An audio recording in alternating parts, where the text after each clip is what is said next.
Hello every one. ഞാൻ കഴിഞ്ഞ ദിവസം വാനിൽ കേക്ക് ഡെലിവറി ചെയ്യുന്ന ഒരു വീഡിയോ ചെയ്തിട്ടുണ്ടായിരുന്നില്ലേ. അതിനുശേഷം എനിക്ക് ഒരുപാട് എൻക്വയറീസ് ആണ് കേട്ടോ വന്നിട്ടുണ്ടായിരുന്നത്. ഞാൻ ചെയ്തിരുന്ന ജോലീനെ പറ്റിയും വാൻ എടുത്താലുള്ള ജോലി സാധ്യതകളെ പറ്റിയൊക്കെ. അപ്പം നമ്മുടെ വാൻ ഓൾറെഡി സെയിലായി. അപ്പോൾ അവരത് വന്ന് കൊണ്ടുപോകുന്നതിന് മുന്നേ തന്നെ ഞാൻ വിചാരിച്ചൊന്നൊരു വീഡിയോ ചെയ്തേക്കാം. ഇതിനെപ്പറ്റി ആധികാരികമായി സംസാരിക്കാൻ അറിയില്ലെങ്കിലും എൻ്റെ അനുഭവം നിങ്ങളായിട്ടൊന്ന് ഷെയർ ചെയ്തേക്കാമെന്ന്. അപ്പോൾ ഞങ്ങൾ ആദ്യം ന്യൂസിലൻഡിലായിരുന്നു കേട്ടോ. അവിടെ ഫുൾ ടൈം വർക്കിംഗ് ആയിരുന്നു. അപ്പോൾ കൊച്ചിനെ ഡേ കെയറിൽ വിട്ടിട്ടായിരുന്നു നമ്മൾ ജോലിക്ക് പോയിട്ടുണ്ടായിരുന്നത്. അതുകൊണ്ട് തന്നെ എനിക്ക് കൊച്ചായിട്ടുള്ള കുറേ നല്ല നിമിഷങ്ങളൊക്കെ മിസ്സായിട്ടുണ്ടായിരുന്നു.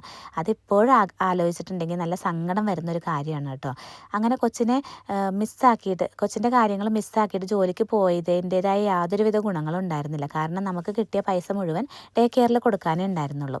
അപ്പോൾ ആ മണ്ടത്തരം ഇവിടെ ചെയ്യരുതെന്ന് ഞങ്ങൾ ആദ്യമേ തന്നെ തീരുമാനിച്ചിട്ടുണ്ടായിരുന്നു. അതുകൊണ്ട് കൊച്ചിൻ്റെ കാര്യങ്ങളിൽ കോംപ്രമൈസ് വരാത്ത ഒരു ജോലിയായിരുന്നു കേട്ടോ നമ്മൾ നോക്കിയിട്ടുണ്ടായിരുന്നേ. അങ്ങനെ ഡ്രൈവിങ്ങിനോടുള്ള ഒരു പാഷൻ കൊണ്ടും വലിയ വണ്ടികളോടുള്ള ഇഷ്ടം കൊണ്ടും നമ്മൾ ഒരു വാൻ എടുത്ത് അങ്ങനെ ഡെലിവറി ഓപ്ഷൻ ചൂസ് ചെയ്തത്. ആദ്യം നമ്മൾ ജോയിൻ ചെയ്തത് ഈ ഓഡൽ എന്ന് പറഞ്ഞൊരു കമ്പനിയിലായിരുന്നു കേട്ടോ. നമ്മൾ വലിയ വണ്ടി ആയതുകൊണ്ട് തന്നെ അവർ വലിയ പാഴ്സലുകളാണ് തന്നിട്ടുണ്ടായിരുന്നത്. പക്ഷെ അവിടെ ഒരു പാഴ്സലിന് £1.60 വെച്ചിട്ടായിരുന്നു കൊടുത്തിട്ടുണ്ടായിരുന്നത്. അത് ശരിക്കും നഷ്ടമാണ് കേട്ടോ. ഞാൻ തന്നെ ലോഡിങ്ങും ഡെലിവറിയും ഡ്രൈവിങ്ങും ഒക്കെ ചെയ്തിട്ടുണ്ടായിരുന്നത്. പിന്നെയാണ് നമ്മൾ XDP എന്ന് പറഞ്ഞൊരു കമ്പനീനെ കുറിച്ച് കേട്ടത്. അവിടെ ഒരു പാഴ്സലിന് £6 വെച്ചിട്ടുണ്ട്.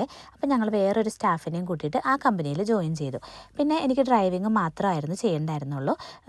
ലോഡിങ്ങും കാര്യങ്ങളും അതുപോലെ ഡെലിവറിയൊക്കെ നമ്മുടെ സ്റ്റാഫ് ചെയ്തോളും. അപ്പോൾ ഞങ്ങൾ 2 പേര് ചെല്ലുന്നതുകൊണ്ട് തന്നെ ഒരു 2 men കാറ്റഗറിയിൽ ഉള്ള പാഴ്സലാണ് കേട്ടോ നമുക്ക് തന്നിട്ടുണ്ടായിരുന്നത്. ആ പാഴ്സൽ എന്ന് വെച്ചാൽ ഒരു പാഴ്സലിന് £14 വെച്ച് കിട്ടും. അപ്പോൾ അങ്ങനെ ഒരു 10 പാഴ്സൽ ഒരു ദിവസം കൊടുത്താൽ തന്നെ നമുക്ക് നല്ല രീതിയിൽ ക്യാഷ് ഉണ്ടാക്കാൻ പറ്റും. അങ്ങനെ ആ ജോലി നല്ല രീതിയിൽ നമ്മൾ എൻജോയ് ചെയ്ത് പോയിക്കൊണ്ടിരുന്നതാണ്.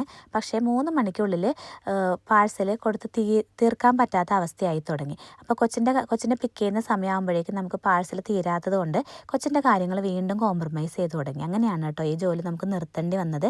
ശരിക്കും കമ്മിറ്റ്മെൻറ്റ്സ് ഒന്നും ഇല്ലാത്ത ഒരാൾക്ക്, പ്രത്യേകിച്ചും ആണുങ്ങൾക്കാണെങ്കിൽ നല്ല രീതിയിൽ ക്യാഷ് ഉണ്ടാക്കാൻ പറ്റിയൊരു ബിസിനസ്സാണ് ഇത്.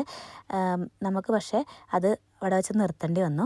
അങ്ങനെ ജോലി നിർത്തി വീട്ടിലിരിക്കുമ്പോഴാണ് കൊച്ചിന് വേണ്ടി ഇങ്ങനെ ചെറിയ ചെറിയ സാധനങ്ങളെല്ലാം ബേക്ക് ചെയ്ത് ഫ്രണ്ട്സിൻ്റെ സപ്പോർട്ട് കൊണ്ട് പിന്നെ നമ്മൾ ബേക്കിങ്ങിലേക്ക് അങ്ങോട്ട് ഇറങ്ങിയത്. അപ്പോൾ ആദ്യം ചെറിയ രീതിയിൽ സെയിൽ ചെയ്ത് ഇപ്പോൾ നല്ല രീതിയിൽ സെയിലിംഗ് ഉള്ള ഒരു ഹോം ബേക്കറായിട്ട് നമ്മളിവിടെ നിൽക്കുന്നത്. അപ്പോൾ 2012 MSc അനസ്തീഷ്യ പഠിച്ചിറങ്ങിയ ഞാൻ അനസ്തീഷ്യ ടെക്നീഷ്യനായിട്ട് തുടങ്ങിയ എൻ്റെ പ്രൊഫഷണൽ ലൈഫ് പിന്നെ അങ്ങോട്ട് health care assistant, support worker, Uber Eats driver, delivery partner, ഇപ്പോൾ ഫൈനലി ഒരു രജിസ്റ്റേർഡ് ഹോം ബേക്കറായിട്ട് വന്ന് നിൽക്കുന്നു. ഈ ജേണിയിൽ എനിക്ക് ഒത്തിരി സന്തോഷം മാത്രമേ ഉള്ളൂ കേട്ടോ. ഈ ജോലിയിൽ ഞാൻ അതീവ സന്തുഷ്ടയാണ്. കാരണം വേറെ ഒന്നുമല്ല, വീട്ടിലെ കാര്യങ്ങളൊക്കെ നോക്കി കൊച്ചിൻ്റെ കാര്യങ്ങളൊക്കെ നോക്കി എനിക്ക് ഹാപ്പി ആയിട്ട് ജോലി ചെയ്യാൻ പറ്റുന്നുണ്ട്. അപ്പോൾ ഞാനിപ്പോൾ ഹാപ്പിയാണ് കേട്ടോ. അപ്പോൾ ഇത് ഞാൻ എൻ്റെ കൊച്ചിന് വേണ്ടി ചെയ്യുന്ന ഒരു ത്യാഗമൊന്നുമല്ല, എൻ്റെ കൊച്ചിനോടുള്ള സ്നേഹം മാത്രം. അപ്പോൾ അത്രയേ ഉള്ളൂ നമ്മുടെ ഇന്നത്തെ വീഡിയോ. By for now.